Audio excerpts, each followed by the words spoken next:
కొన్ని arts and science కాలేజ్లో inter first year చదువుతున్నాను.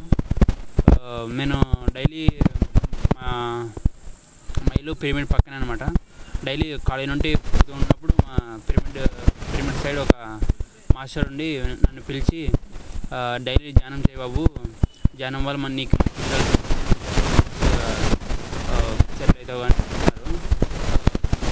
నేను 2 days చూసినాను కూడా. నాకు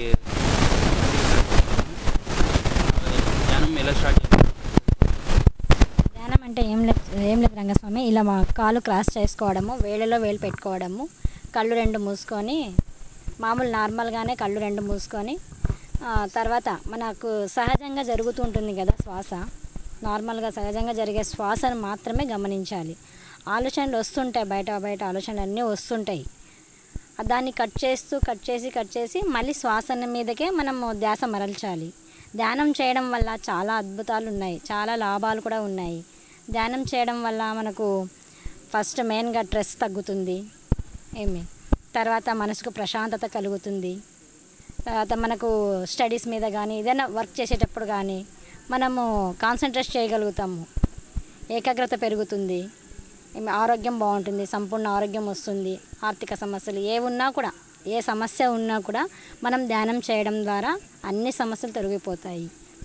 చాలా లాభాలు ఉన్నాయి.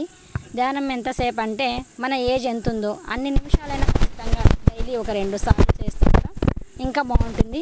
ఇంకా స్టార్టింగ్ అయితే ఒక 10 minutes స్టార్ట్ చేయండి. వస్తూ మీ టైమింగ్ని కొంచెం పెంచుకుంటా కూడా ఇంకా మంచిది ఉంటుంది. ఈ ధ్యానం చేయడం చాలా అద్భుతంగా ఉంటుంది.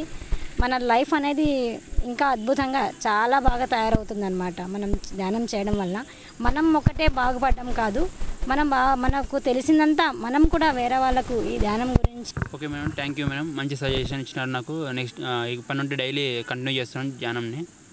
మంచి సజెషన్ ఇచ్చినారు.